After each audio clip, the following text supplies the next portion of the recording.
नमस्कार, निजी टीम में आपका स्वागत है और मैं हूं आपके साथ जुबैर मलिक। और बुलेटिन की शुरुआत से पहले एक नजर इस वक्त की हेडलाइंस पर। बसपा के प्रबुद्ध वर्ग सम्मेलन का आज आखिरी दिन था, हुआ समापन और सरकार बनेगी तो ब्राह्मणों का होगा सम्मान, मायावती।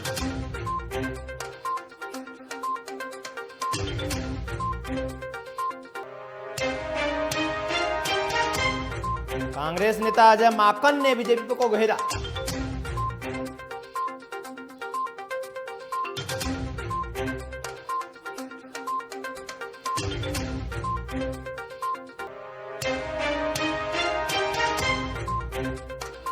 वहीं बिजनौर नगरपालिका चौराहे पर बजरंग दल का धरना।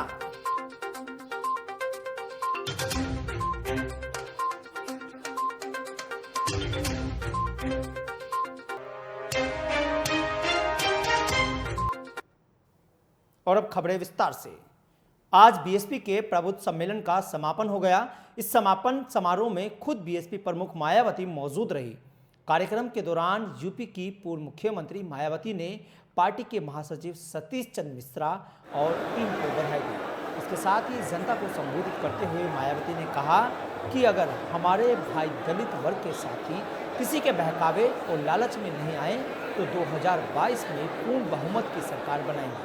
अपने संबोधन के दौरान बसपा सुप्रीमो मायावती ने कहा कि प्रबुद्ध वर्ग आज बीजेपी की सरकार बनवाकर पछता रहा है। हमारी सरकार बनेगी तो ब्राह्मणों का सम्मान होगा। आज बसपा सुप्रीमो मायावती ने प्रबुद्ध वर्ग सम्मेलन को संबोधित करते हुए, क्योंकि आज प्रबुद्ध वर्ग सम्मेलन का समापन था और बसपा सुप्रीमो मायावती ने प्रबुद्ध वर्ग सम्मेलन को संबोधित करते हुए अपनी सरकार आने पर ब्राह्मणों के सम्मान देने की बात कही है। और इस खबर पर ज्यादा जानकारी के लिए हमारे सहयोगी अभिषेक शर्मा लखनऊ से हमारे साथ जुड़ गए हैं फोन लाइन पर। अभिषेक, क्या कुछ जानकारी है इस खबर को लेकर के, जो कि आज प्रबुद्ध वर्ग सम्मेलन का समापन था बसपा के?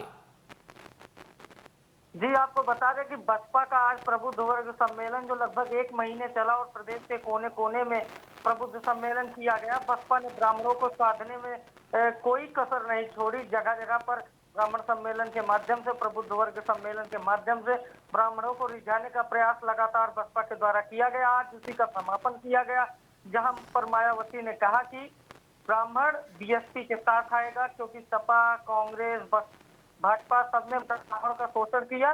तो वहीं एक बड़ा सवाल यह उठता है कि 3 दशक पहले जिस ब्राह्मण को शोषक कहा जाता था, वही ब्राह्मण आज 3 दशक बाद राजनीति में शोषित हो गया। तो यह सब कुछ बसपा की देन है। बसपा के लिए ब्राह्मण शोषित है, लेकिन यही बसपा थी जो 3 दशक पहले कहती थी कि ब्राह्मण पिछड़े और दलितों का शोषण करते हैं। तो राजनीति में सब कुछ संभव है। और आज जिस तरह से समापन किया गया, जिस तरह से वहाँ पर सतीश मिश्रा मौजूद थे, नकुल दुबे मौजूद थे, यूपी के पूर्व कैबिनेट मंत्री मायावती मौजूद थी, तो प्रयास किया गया किसी तरीके से बीजेपी से नाराज चल रहे ब्राह्मणों को अपने पाले में लाया गया। अभिषेक, आपसे जानना चाहेंगे कि साल 2007 की तरह इस बार भी बसपा बिल्कुल उसी फॉर्मूले पर काम कर रही है 2007 में, क्योंकि 23 के फॉर्मूले पर इन्होंने 35 के फॉर्मूले पर काम किया था। उस साल भी 2007 में भी बसपा ने ब्राह्मणों को अपने साथ लेकर के अपनी सरकार बनाई थी। क्या उसी फॉर्मूले पर इस बार भी काम हो रहा है? जी, आपको बता दें कि 2007 की स्थिति अलग थी। तब सरकारों का बड़ा विरोध होता था। तब की राजनीति ऐसी थी कि एक सरकार से नाराज होकर व्यक्ति एक को पूरी मेजोरिटी में ला देता था। लेकिन अभी उत्तर प्रदेश के अगर जमीनी हालात देखें तो उत्तर प्रदेश में हिंदू मुसलमान का मुद्दा पूरे चुनाव में हावी रहता है और आगे भी हावी रहेगा। ऐसे में जो लोग भी ब्राह्मणों को साधने का प्रयास कर रहे हैं या बैकवर्ड दलितों को साधने का प्रयास कर रहे हैं, उन्हें समझना चाहिए कि भारतीय जनता पार्टी जब अपनी पोलराइजेशन की नीति पर आगे बढ़ेगी, ध्रुवीकरण की नीति पर आगे बढ़ेगी, क्योंकि ब्राह्मण वर्ग जो है हिंदू समाज का, जैसे मुस्लिम समाज में मौलाना और धर्मगुरु होते हैं, उसी तरीके से ब्राह्मण हिंदू समाज की रीढ़ है। तो अगर हिंदुत्व की वेव चली, हिंदुत्व का ध्रुवीकरण हुआ, तो ब्राह्मण का एक वोट कहीं नहीं जाने वाला है। अभिषेक, आपसे एक चीज और जानना चाहेंगे, क्या दलित वोटर्स इस बार जो बसपा है उससे नाराज चल रहा है? क्या कुछ जानकारी मिल रही है लखनऊ से इस चीज को लेकर के? बसपा का राजनीतिक सूर्य ढलना शुरू हो गया 2012 में, जब सपा की सरकार बनी। कोई भी क्षेत्रीय दल हो, अगर वह 10 वर्ष सत्ता से दूर रह गया तो उसका संगठनात्मक ढांचा जो होता है वह खत्म हो जाता है। 2012 में जब बसपा चुनाव हारी सपा से, तो 17 तक सपा रही। 17 के बाद बीजेपी आई, 22 अभी आने वाला है। तो 10 वर्ष का जो गैप हो गया बसपा की राजनीति में, उस 10 वर्ष के गैप ने बसपा की राजनीति को खत्म किया। तो दलित वोटर्स में जो 2 वोटर माने जाते हैं, चलिए एक अभिषेक, हमारे जाटो साथ वोटर, आप जानकारी के लिए बने रहिए फोन लाइन पर, क्योंकि फिर आपके पास दोबारा आएंगे। बने रहिए फोन लाइन पर अभी हमारे साथ अभिषेक, क्योंकि आज प्रबुद्ध वर्ग सम्मेलन का समापन हो गया है, जहां मायावती ने भी यहां पर लोगों को संबोधित किया है। और अगली खबर लखनऊ से है, जहां कांग्रेस कार्यालय पर पहुंचे राजस्थान के कांग्रेस प्रभारी व पूर्व दिल्ली प्रदेश अध्यक्ष अजय माकन ने भारतीय जनता पार्टी की मोदी सरकार को आड़े हाथों लिया है। इस मौके पर अजय माकन ने कहा है कि भारतीय जनता पार्टी की नरेंद्र मोदी सरकार देश की संपत्तियां अपने पूंजीपति साथियों के साथ मिलकर बेच रही है। देश की सारी संपत्तियों के मालिक अंबानी और अडानी हैं। इस मौके पर उन्होंने कहा कि कमेटी गठित करके लोगों को इसके बारे में जागरूक किया जाएगा। इस मौके पर केंद्र सरकार के ऊपर निशाना साधते हुए अजय माकन ने कहा है कि एयरपोर्ट, रोड, स्पोर्ट्स कॉम्प्लेक्स सब कुछ सरकार बेच रही है। इस देश के युवा और इस देश की जनता के साथ भारतीय जनता पार्टी भद्दा मजाक कर रही है और देश को चोट पहुंचा रही है। जितनी संपत्तियों को कांग्रेस ने बनाया था, भारतीय जनता पार्टी उसे लगातार बेचने में जुटी हुई है।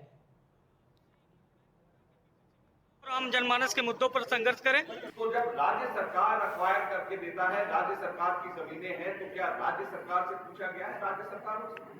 और जब ये पैसा वापस आएगा, केंद्र सरकार लेगा, तो क्या इस पैसे का सीधा राज्य सरकार को वापस जाएगा?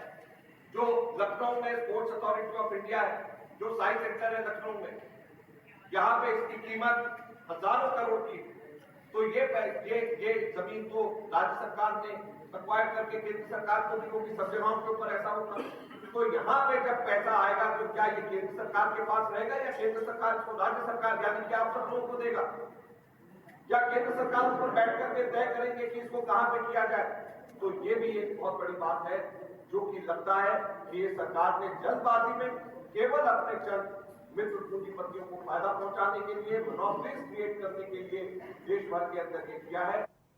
वहीं इस खबर पर ज्यादा जानकारी के लिए हमारे सहयोगी अभिषेक शर्मा हमारे साथ फोनलाइन पर जुड़ गए। अभिषेक, क्या कुछ जानकारी है इस खबर को लेकर के, जो कि आज अजय माकन ने, कांग्रेस के जो अच्छे जाने माने चेहरे हैं और बहुत बड़े लीडर हैं, उन्होंने आज जो भारतीय जनता पार्टी पर निशाना साधा है। उन्होंने साफ तौर पर कहा है कि भारतीय जनता पार्टी संपत्तियों के मालिक अंबानी और अडानी को बना रही है, सारी संपत्ति बेचने पर लगी है। क्या कुछ जानकारी इस खबर को लेकर आपके पास अजय?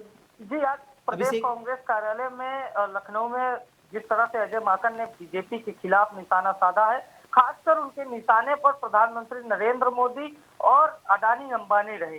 सबसे पहले अजय माकन ने कहा कि भारतीय सरकार, केंद्र की सरकार, मोदी सरकार संपत्तियों को बेचने में जुटी है, चाहे एयरपोर्ट हो और चाहे सड़क हो, चाहे रेल हो, चाहे खेल हो। और जिस तरह से स्पोर्ट कॉम्प्लेक्स की बात की उन्होंने, जिस तरह से रेल की बात की, तो उन्होंने बताया कि किस तरह से वर्तमान समय में सरकार द्वारा संपत्तियों को बेचा जा रहा है। इस मौके पर उन्होंने लगातार निशाना साधते हुए कहा कि सारी संपत्तियां अंबानी और अडानी के हाथों बेची जा रही है। तो कुल मिलाकर उनके निशाने पर मोदी सरकार रही और प्रयास रहा कि किस तरह से जो मध्यम वर्ग और श्रमिक वर्ग है उसके साथ जुड़ा जाए। जी अभिषेक, आपसे एक चीज़ और जानना चाहेंगे, जैसे कि आज अभी सीधे सीधे तौर पर अजय माकन निशाना साधते हुए नजर आए हैं भारतीय जनता पार्टी पर, लेकिन यहाँ पर सवाल ये है कि क्या इस बार कांग्रेस अपनी जमीन तलाशने की कोशिश कर रही है क्या इस तरह से? जी, इस बार कांग्रेस आसपास की लड़ाई में नजर आ रही है, आसपास आर पार की लड़ाई लड़ती हुई नजर आ रही है कांग्रेस, क्योंकि अब कांग्रेस जो 3 दशक से सत्ता से बाहर है, अगर इस बार के चुनाव में कांग्रेस का कुछ भला नहीं होता है, कांग्रेस की सीटें नहीं बढ़ती हैं, तो इस बार इसके बाद फिर कांग्रेस का उत्तर प्रदेश की राजनीति में सूर्यास्त हो जाएगा। इसी में प्रयास में जुटे हुए कांग्रेस के नेता कि किसी तरीके से खोई हुई सियासी जमीन को हासिल किया जाए। चलिए, बहुत बहुत शुक्रिया अभिषेक इस खबर पर जानकारी देने के लिए। तो आज कांग्रेस के नेता अजय माकन ने केंद्र सरकार पर निशाना साधते हुए कहा है कि एयरपोर्ट, रोड, स्पोर्ट्स व कॉम्प्लेक्स सब कुछ सरकार बेच रही है। इस देश के युवा और इस देश की जनता के साथ भारतीय जनता पार्टी भद्दा मजाक कर रही है और देश को चोट पहुंचा रही है। जितनी संपत्तियों को कांग्रेस ने बनाया था, भारतीय जनता पार्टी उसे लगातार बेचने में जुटी हुई है।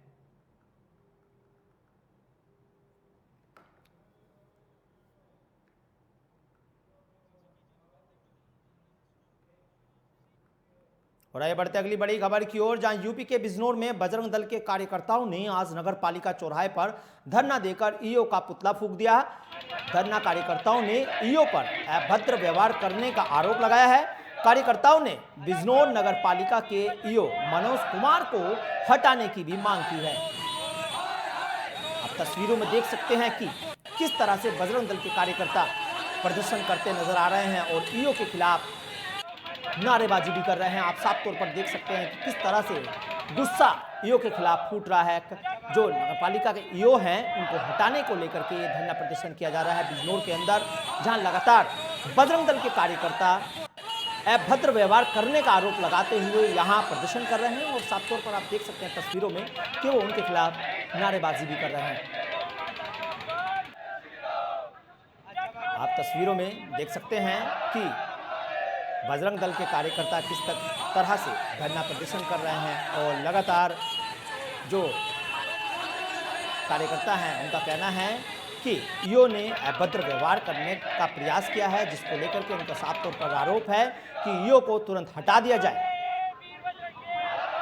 बजरंग दल के कार्यकर्ता लगातार बिजनौर नगर पालिका के ईओ मनोज कुमार को हटाने की मांग कर रहे हैं और वो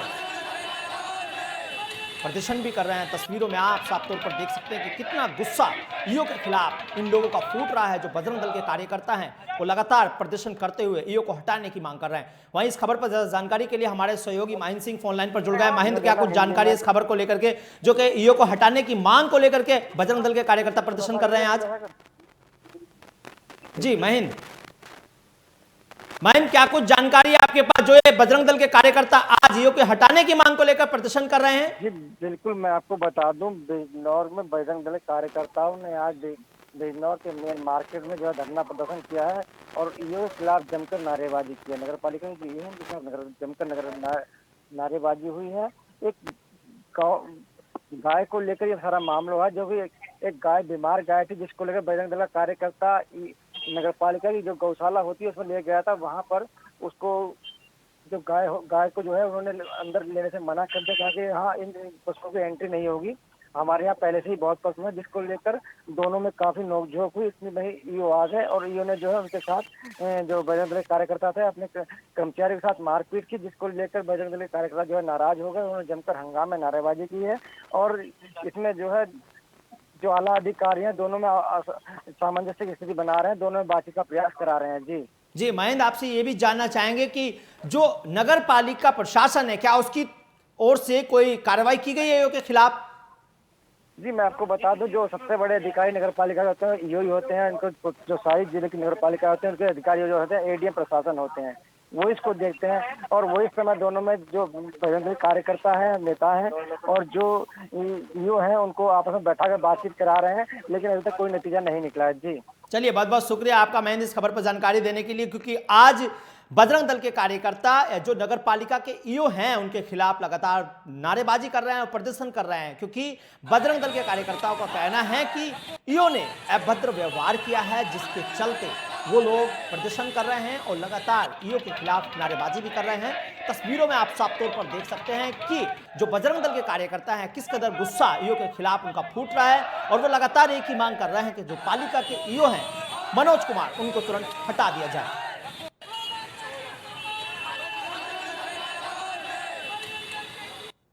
और आइए बढ़ते अगली बड़ी खबर की ओर। अपना दल की राष्ट्रीय अध्यक्ष व केंद्रीय मंत्री अनुप्रिया पटेल ने पार्टी जिला अध्यक्षों के साथ लखनऊ कार्यालय माल एवेन्यू की में बैठक की। इस मौके पर अनुप्रिया पटेल ने प्रदेश भर से आए जिला अध्यक्षों को 2022 में जीत का मूल मंत्र दिया। मीडिया से बात करते हुए राष्ट्रीय प्रवक्ता राजेश पटेल ने बताया कि पार्टी की तैयारी 2022 में भागीदारी बढ़ानी है। वर्तमान सरकार में हम लोग संतुष्ट हैं और जो अफवाह उड़ाई जा रही है वह गलत है। हम योगी कैबिनेट के हिस्सा हैं। आप भी भारतीय जनता पार्टी के साथ हमारा गठबंधन जारी रहेगा। हमारे साथ सर समाज के लोग जुड़े हुए हैं और हम सदा समाज का सम्मान करते हैं। इस मौके पर अनुप्रिया पटेल ने पार्टी के कार्यकर्ताओं को जीत का मूल मंत्र दिया। इस बैठक में करीब 200 से अधिक पदाधिकारी भी मौजूद थे।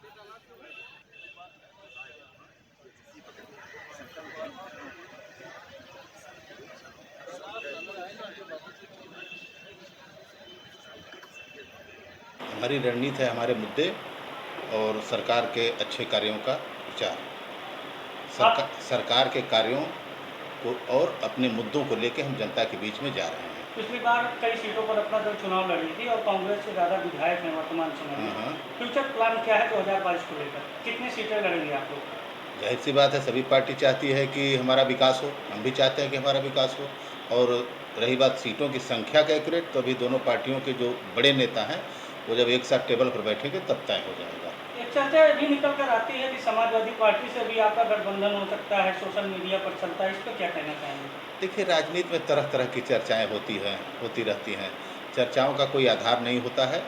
अंत में जो सामने निर्णय फाइनल आता है वही मान्य होता है। पहले इसे पटेलों की पार्टी कहा जाता था, लेकिन जिस तरह से सब समाज इसके साथ जुड़ रहा है, इस पर क्या कहना चाहेंगे?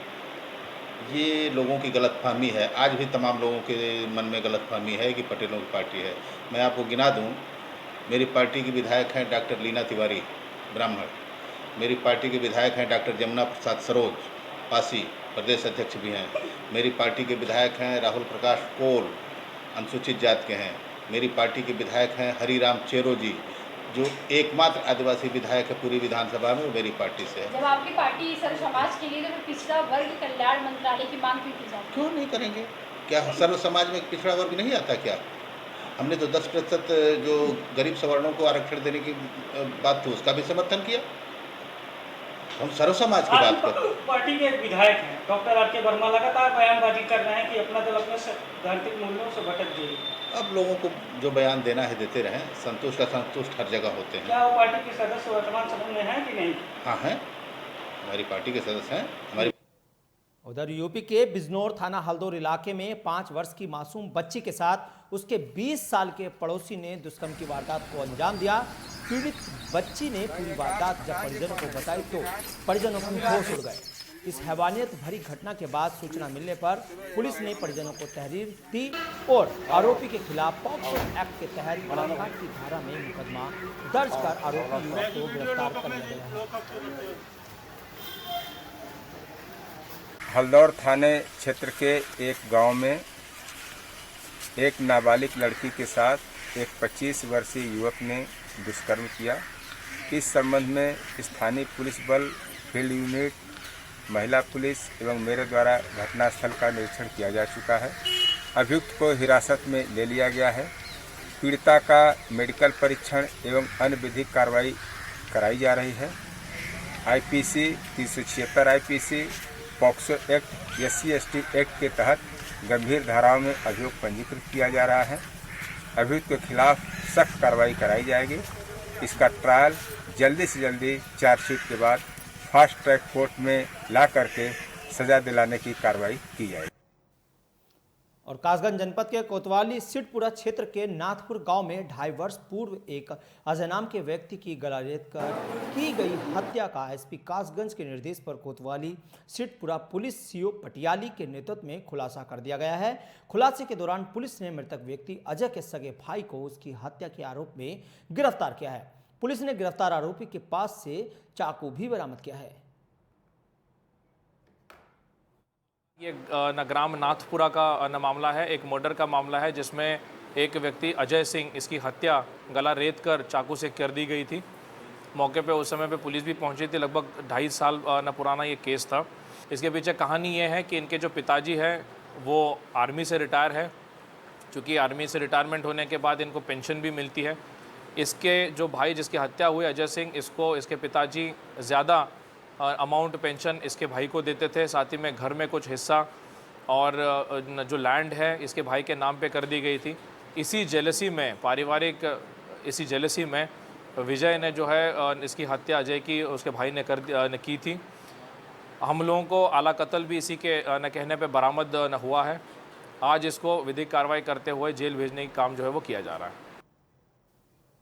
और अगली बड़ी खबर बागपत से आ रही है, जहां कोर्ट में बयान दर्ज कराने जा रही युवती को दुष्कर्म पीड़िता का अपहरण कर लिया गया। इस वक्त की बड़ी खबर हम आपको बागपत से बता रहे हैं, जहां कोर्ट में बयान दर्ज कराने जा रही दुष्कर्म पीड़िता का अपहरण कर लिया गया। और ये पूरी वारदात उस समय हुई जब महिला पुलिसकर्मी की कस्टडी में थी। इस वक्त की बड़ी खबर हम आपको बागपत से बता रहे हैं, जहां महिला पुलिसकर्मी की कस्टडी में एक युवती का अपहरण कर लिया गया। जिसके साथ दुष्कर्म की वारदात को भी अंजाम दिया गया था, वो कोर्ट में अपने बयान दर्ज कराने के लिए जा रहे थे। कार सवार बदमाशों पर अपहरण करने का आरोप लगा है। इस वक्त की बड़ी खबर हम आपको बागपत से बता रहे हैं, जहां यूपी के बागपत जिले में कोर्ट में बयान दर्ज कराने जा रही दुष्कर्म पीड़िता को महिला सिपाही की मौजूदगी में ई रिक्शा से खींचकर कार सवार बदमाशों ने गाड़ी में डालकर अपहरण कर दिया। सनसनीखेज इस घटना में मौके पर एसएसपी समेत सीओ भारी पुलिस वर्ग के साथ मौजूद रहे। यह घटना सरेआम बागपत जिला कलेक्ट्रेट के सामने हुई है। इस वक्त की बड़ी खबर हम आपको बागपत से बता रहे हैं।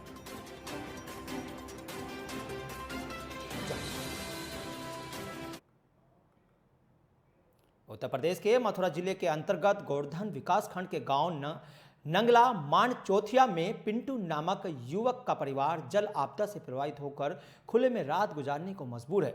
इस परिवार के कच्चे मकानों में लगभग घुटने तक पानी भरा हुआ है। परिवार का राशन, बर्तन, चूल्हा, बिस्तर, कपड़े सब कुछ पानी में बह गया है।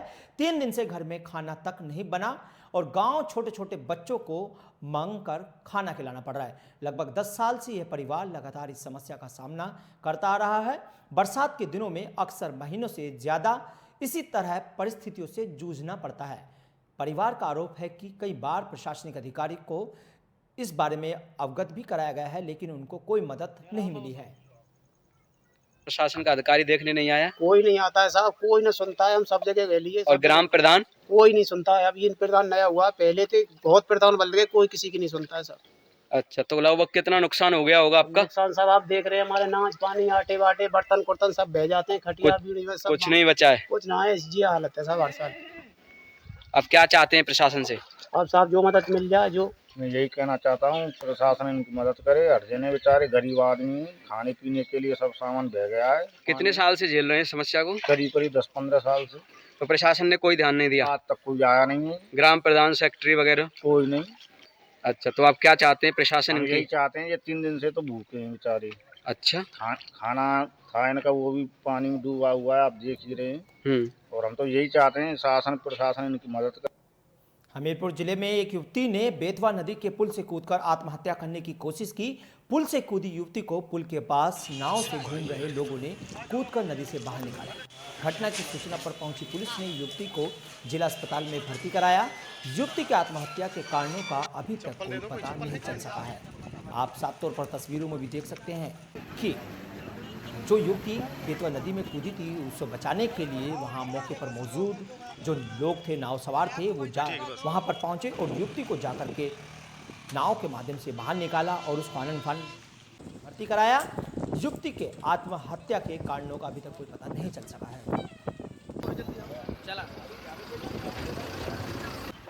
गोताखोर में प्रमाणित है जी। हमारे लड़के नीरज ने डूबती हुई लड़की को बेतवा पुल के नीचे से कूदी है तो पकड़े हुआ। अच्छा। भारत और इंग्लैंड के बीच चल रही 5 मैचों की सीरीज का चौथा मुकाबला भारत ने जीत लिया है। इस जीत के साथ ही भारत ने सीरीज में 2-1 से बढ़त बना ली है। कैसा रहा टीम इंडिया का प्रदर्शन और कौन कौन से बने रिकॉर्ड, देखिए हमारी इस खास रिपोर्ट में।